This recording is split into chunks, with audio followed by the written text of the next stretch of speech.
Good evening friends. तो पिछली class में हमने किरचॉफ के नियमों को समझा था। किरचॉफ के दो नियम हैं और ये नियम जो है जटिल परिपथों के लिए लागू किए जाते हैं।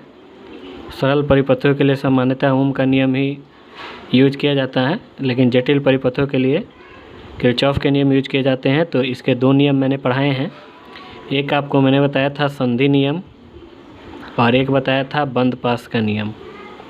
तो संधि नियम के अंतर्गत मैंने बोला था कि किसी विद्युत परिपथ के किसी भी संधि पर मिलने वाली सभी धाराओं का बीजगणितीय योग जो है वो 0 होता है। ये इसी को एक और तरीके से बताया गया था कि संधि की ओर आने वाली सभी धाराओं का योगफल संधि से दूर जाने वाली सभी धाराओं के योगफल के बराबर होता है। इसके बाद दूसरा नियम मैंने बताया था बंद पास का नियम। एक बार मैं फिर से बता देता हूँ इस नियम को। ये थोड़ा सा जटिल है, इसको याद रखना भी, लेकिन ध्यान दीजिएगा तो समझ में भी आएगा और याद भी रहेगा। फ्रेंड्स, यहाँ चित्र में देख लीजिए। ये चित्र में मैंने एक बंद पास दिखाया, एक जटिल परिपथ है। देखिए इधर भी तार है, इधर भी तार लगा हुआ है, इधर भी तार लगा हुआ है। तो ये जटिल परिपथ का एक छोटा सा भाग है, ठीक है।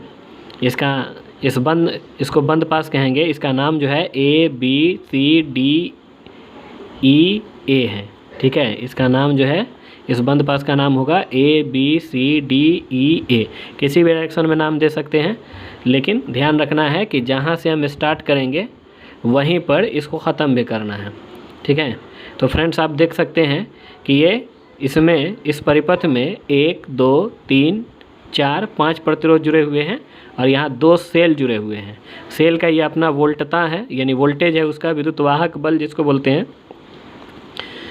तो अब किरचॉफ के नियम को समझते हैं। तो किरचॉफ के बंद पास का नियम ये कहता है कि किसी विद्युत परिपथ के किसी बंद पास, कोई विद्युत परिपथ है तो उसके किसी बंद पास, जैसे ये बंद पास आपको दिख रहा है, किसी बंद पास के प्रत्येक भाग से, देखिए इसमें 5 भाग है, AB BC CD DA DE और फिर EA।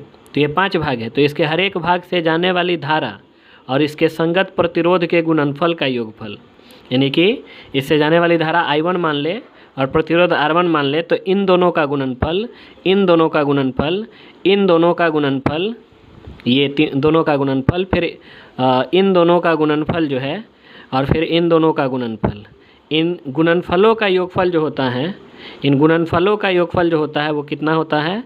तो वो गुणनफलों का योगफल जो होता है इस परिपथ में लगे कुल विद्युत वाहक बलों के योगफल के बराबर होता है, ठीक है। तो ये नियम है इसका।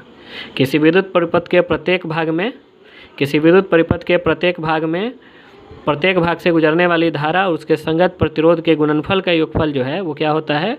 पूरे परिपथ में लगे कुल विद्युत वाहक बलों के योगफल के बराबर होता है। इसमें चिन्ह परिपाटी ध्यान रखना है। चिन्ह परिपाटी ये हैं कि I और R का गुणनफल जो है, धारा की दिशा में चलेंगे तो पॉजिटिव लेंगे और धारा के विपरीत दिशा में चलेंगे तो नेगेटिव लेंगे। और विद्युत वाहक बल का नियम है कि नेगेटिव प्लेट से पॉजिटिव प्लेट की ओर जाएंगे तो विद्युत वाहक बल का मान पॉजिटिव होगा, और पॉजिटिव टू नेगेटिव प्लेट पर जाएंगे तो विद्युत वाहक बल का मान जो है नेगेटिव होगा। देखिए चिन्ह परिपाटी अगर आपको नहीं समझ आए या यूज करने नहीं आए तो ऐसे में होगा क्या कि सवाल गलत बनेंगे, इसलिए चिन्ह परिपाटी काफ़ी महत्वपूर्ण है। तो चलिए यहाँ पर देखते हैं। बंद पास यहाँ पर दिखाई दे रहा है ABCDEA। तो इस बंद पास के लिए आपको इसमें धारा I1 I2 I3 I4 ये धारा दिखाई दे रही है, और एक और यहाँ पर हम दिखा रहे हैं धारा को, ये इस दिशा में धारा जा रही है। मान लीजिए कि ये धारा जो है I5 है, ठीक है। तो अगर बंद पास ABCD की बात करें तो बंद पास ABCDEA के लिए इस बंद पास को आप फ्रेंड्स चित्र में देखिए और जैसे मैं लिख रहा हूँ इसको समझिए कैसे लिखा जा रहा है। तो इस बंद पास ABCD के लिए पहले हम लोग I और R के गुणनफल का योगफल लेंगे।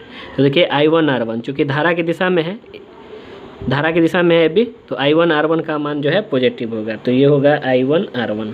उसके बाद हम चलेंगे AB से कहाँ? BC। तो BC भी धारा की दिशा में है, देखिए धारा की दिशा यही है, तो प्लस में होगा I2 R2। और फिर आएंगे हम लोग CD की ओर, ये भी धारा की दिशा में है, ठीक है। प्रतिरोध R3 लिया गया है तो प्लस में I3 R3, और उसके बाद आएंगे हम लोग ये BC के बाद CD, CD के बाद DE। तो D में देखिए ये धारा की उल्टी दिशा है, धारा इस दिशा में जा रही है I4, हम उल्टी दिशा में जा रहे हैं तो इसका मान जो होगा वो निगेटिव होगा, तो ये होगा I4 R4। और फिर अगर इसको भी हम देखें तो ये भी धारा की विपरीत दिशा में है, तो ये भी माइनस में होगा I5 R5 is equal to, देखिए ये प्रत्येक भाग में प्रवाहित धारा और प्रतिरोधों के गुणनफल का योगफल हो गया, तो ये कुल विद्युत वाहक बल के योगफल के बराबर होता है। तो कुल विद्युत वाहक बल को अगर हम देखें तो पहले जिस क्रम में हमने I और R के गुणनफल को लिया था उसी क्रम में वोल्टेज को भी लेंगे। तो यहाँ देखिए फ्रेंड्स, जब हम AB की ओर जाएंगे तो ये नेगेटिव टू पॉजिटिव प्लेट की ओर जा रहे हैं, इसलिए ये E1 का मान, विद्युत वाहक बल E1 जो है ये पॉजिटिव होगा। फिर BC की ओर आएँ तो इसमें तो कोई सेल नहीं है, छोड़ देंगे इसको। CD में भी सेल नहीं है। फिर जब इसमें आइएगा DE में, तो यहाँ नेगेटिव टू पॉजिटिव प्लेट की ओर जा रहे हैं, इसलिए ये क्या होगा -E2। तो ये बंद पास का नियम है, एक फिगर से मैंने एग्जांपल से बता दिया। इस नियम को आप याद रखेंगे कि किसी परिपथ के किसी बंद पास के प्रत्येक भाग से प्रवाहित धारा और उसके संगत प्रतिरोध, उस भाग में लगे प्रतिरोध के गुणनफल का योगफल पूरे बंद पास में जितने भी सेल लगे हुए हैं उनके कुल विद्युत वाहक बलों के योगफल के बराबर होता है। ठीक है, ये नियम हो गया। तो ये संधि नियम और बंद पास का नियम है, दोनों नियम को क्लियर कर दिया गया। ये दोनों नियम काफ़ी महत्वपूर्ण हैं, इनको याद रखेंगे। अब इन्हीं नियमों के आधार पर एक फार्मूला हमें पढ़ने को मिलता है, व्हीटस्टोन ब्रिज और इसके संतुलन की शर्त। ये कई बार एग्जाम में पूछ चुका है, ठीक है, और बहुत ही इम्पोर्टेंट टॉपिक है। व्हीटस्टोन ब्रिज के संतुलन की शर्त क्या होती है? तो व्हीटस्टोन ब्रिज के संतुलन की शर्त, तो पहले हम ये देखते हैं कि व्हीटस्टोन ब्रिज है क्या। तो फ्रेंड्स, जैसा कि आप चित्र में देख रहे हैं, व्हीटस्टोन ब्रिज 5 प्रतिरोधों का एक कम्बिनेशन होता है, जिसमें 4 प्रतिरोध R1, R2, R3, R4, ये 4 प्रतिरोध एक समांतर चतुर्भुज के भुजाओं के मध्य बिंदुओं पर जुड़े होते हैं। और 5वां प्रतिरोध जो है ये बीच में किन्हीं 2 विकर्णों के बीच में, किन्हीं 2 सम्मुख बिंदुओं के बीच में विकर्ण के रूप में जुड़ा होता है, या विकर्ण के किसी एक विकर्ण पर जुड़ा होता है। 5वें प्रतिरोध को यहाँ मैंने G से सूचित किया है, क्योंकि प्रायः क्या होता है कि यहाँ गैल्वेनोमीटर का प्रयोग किया जाता है। फ्रेंड्स, गैल्वेनोमीटर एक ऐसी मशीन है, एक ऐसी युक्ति है जो धारा की उपस्थिति की जाँच करती है। ठीक है, तो ये व्हीटस्टोन ब्रिज जो है 5 प्रतिरोधों का एक संयोजन होता है। ये एक ऐसा संयोजन होता है जिसमें 4 प्रतिरोध एक समांतर चतुर्भुज के भुजाओं के रूप में जुड़े होते हैं, जबकि 5वां प्रतिरोध किसी एक विकर्ण के रूप में जुड़ा होता है। ये गैल्वेनोमीटर का मैंने प्रयोग किया है यहाँ, ये R का भी आप प्रयोग कर सकते हैं। अब देखिए, व्हीटस्टोन ब्रिज के संतुलन की शर्त ये है कि प्रतिरोधों को इस प्रकार से सेट किया जाए कि ये जो गैल्वेनोमीटर है इससे जाने वाली धारा 0 हो। अगर गैल्वेनोमीटर से जाने वाली धारा 0 हो तो इस स्थिति में इन प्रतिरोधों का जो अनुपात होता है वो कांस्टेंट होता है, बराबर होता है। यही संतुलन की शर्त है। यानी कि व्हीटस्टोन ब्रिज संतुलन की स्थिति में कहलाता है यदि गैल्वेनोमीटर से जाने वाली धारा 0 होने पर R1/R2 का मान R3/R4 के बराबर हो। फ्रेंड्स, ये क्वेश्चन जो है 5 नंबर के लिए क्वेश्चन जो है पूछा जाता है। इसको हम इन्हें किरचॉफ्स जो रूल्स हैं उसकी सहायता से इसको प्रूव करेंगे। ठीक है, वीडियो ये बड़ा हो गया, तो अगले वीडियो में इसको प्रूव किया जाएगा। Thank you.